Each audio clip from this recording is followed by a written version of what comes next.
Hey everybody, it's Jason Blaha here, and today I want to chat with you guys a little bit about some of the more extreme exclusionary diets. And normally I wouldn't talk about these because I really don't care, but they have big followings on YouTube, and there tends to be people from both of these camps who come and comment in my videos, and I think that's a problem. And they need to understand how ludicrous and delusional the idea is of actually seeking to be really fit or really strong or really jacked or really athletic while utilizing a diet that requires you to supplement. And I mean, that's something else that people need to think about with both of these diets also. If we're really going to talk about optimal health, the fact that people are going with diets that are so extreme that they actually could not survive long term without supplementation on either one of these diets. And when I mean long term, people say, well, I've been alive for several years. Well, how healthy are you? Okay. How athletic and fit are you, and what does all of your blood work look like? Don't pull this, oh, I'm healthy after a couple years. It is impossible, almost biologically impossible, to maintain perfect health on a vegan or a carnivore diet without any dietary supplements, because the foods themselves do not provide everything we need for health, and in some cases everything we need even to sustain life, because you've cut entire massive food groups out. It's ridiculous. And I mean, both of them are equally ridiculous, and neither of them are healthy by by any means. And I'm not saying a person can't be healthy, but it's that the diets themselves lend themselves to inherent unhealthiness. And I understand that in the context of, well, what about the standard American diet? Well, no one claims the standard American diet is healthy, right? And that's the problem with that sort of chain of logic with diets like this, is that they'll use that as a comparison. But do you see any major fitness people or registered dietitians or people who are heavily involved in health and fitness who have any sort of nutrition background who claim that the standard American diet is healthy? You don't see it. So what are you arguing against? You're arguing against that your unhealthy is better than another unhealthy? That's your benchmark? Well, of course we know the standard American diet causes disease and has all these problems and obesity and everything else. We know this. We know this. So when that's your benchmark of comparison instead of an actual healthy diet, you're being a moron. You are literally being a moron if that's the case that you're making. Let's be honest here. Without both animal products and plant matter, or however you want to describe it, without plants and animals both in your diet, you are going to have to supplement something because you can't actually get everything that you need. And I'll give you perfect examples. B12, right up front. Biggest one with vegans. And in fact, the B12 deficiency, people notice that vegans are really, really crazy most of the time.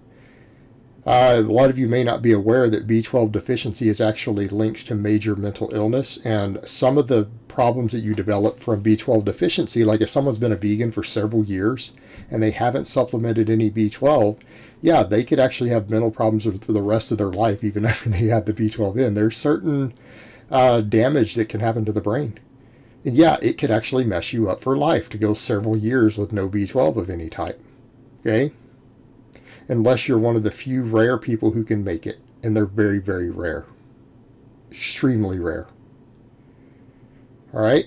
B12 is a big one. And it is undeniable. To the point where most of these vegan products that people make, they add B12 to it. Well, there's your other problems. You're having to eat all these processed foods with an added supplement. Come on. And before someone chimes in and talks about other people eating all these processed foods, I don't. I go a month at a time without eating anything but whole foods. Right? I do it all the time. What do you mean? No, it's not necessarily ideal. You can talk about what's normal in America, but it's come back over to the American diet not being ideal. Vegan diet requires that. You tend to develop omega-3 deficiencies, calcium deficiencies, and before they jump up and say, well, you can get enough calcium from your vegetables. Can you? What's the bioavailability on that calcium, and how much broccoli are you actually eating every day? Right? It gets to the point to where for a vegan to try to even get enough calcium in, without a supplement, they're having to basically do something really, really extreme. And it's stuff like, well, I just eat 8 pounds of broccoli every day. Because remember, the RDA versus what's in there is different because the absorption rate's lower on these cruciferous vegetables. Okay? So then their other option is to then go with some sort of highly refined food. And even worse, a lot of these vegan meats are horrifically bad for you. Like, when you look at what's in them, they're horrifically worse for you than any meat that, and almost any registered dietitian would agree with that when they look at the contents of it. They're garbage. You shouldn't be eating this stuff. You shouldn't be eating these fake vegan meats. They're bad for you. They're straight up junk food. They're garbage. But, the B12, the calcium, the omega-3s, before you jump up and say, well, ALA, well, actually, you'd be surprised. Most people, particularly men, struggle to convert ALA into EPA and DHA at a rate that's necessary. Okay?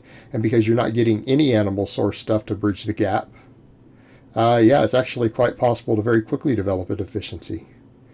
Even in the case where you think you're getting enough ALA from stuff like flaxseed or something, and that's assuming you're doing it milled up, and it's been kept cold. Like if you have milled flaxseed in your freezer, you might be okay if you can convert it at a high enough rate. As a man, there's a good chance you might not be able to. If you're eating no animal source that already has at least traces of EPA and DHA in it. All right, it's a problem. And these are major problems, and we don't even need to get into the issue of protein bioavailability. Carnivore diets, oh my God. And I appreciate the concept because it's basically rejecting veganism. That's where it came from. Let's be realistic here. Most of the carnivore diets, guys, you are not going to have optimal health on no carbohydrate. You are just not. You're not going to see optimal performance. You're not going to see optimal health. And what is it I always say? We know that being athletic and strong and lifting and all these things actually is one of the healthiest things you can possibly do. And therefore, you need to be eating to fuel your performance. It's hard to function on fat. Okay? It's hard to function on just fat. And you're not going to be optimal from that perspective. But then we come over to the deficiencies. These people who are doing the carnivore who claim, well, I don't need fiber in my diet, actually having almost no fiber in your diet while eating largely animal products can actually very much be linked to things like colon cancer. And I'm saying that as someone who's very pro-meat. This is insane. No, fiber is not bad for you. This is a myth that people in certain circles have perpetrated. It's not based upon actual scientific evidence. All right, but let's get over into the stuff you're missing. Vitamin C. Many cases, even vitamin K, lack of vegetables. Vitamin C is a big one. It's a real big one for someone eating no vegetables. Now, you'll see these people will say, well, I could eat the adrenal glands of an animal. Okay, you're going to go through all the trouble. Let me realize this is as stupid as the vegans trying to eat enough broccoli to get calcium. This is how stupid you are. You are literally as much of a moron as the vegan is. That's how dumb you are.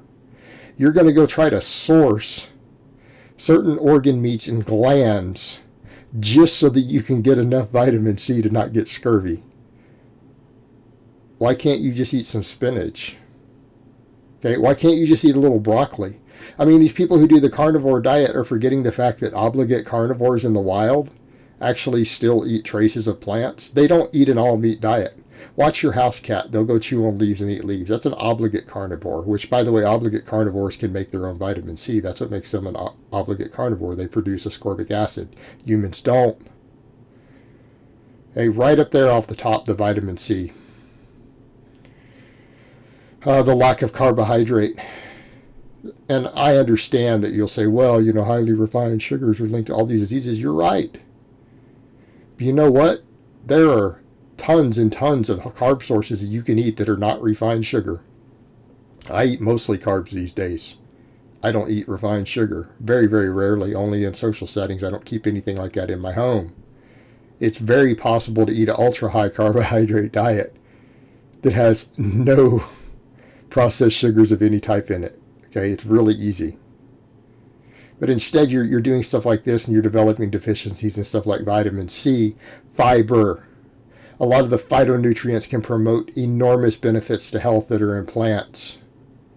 Here's what we need to come down to. The point is that if you are not eating both plants and meat or dairy, like you can interchange those other two to some extent, you are not going to have optimal health. And you are going to have supplementation to be healthy at all.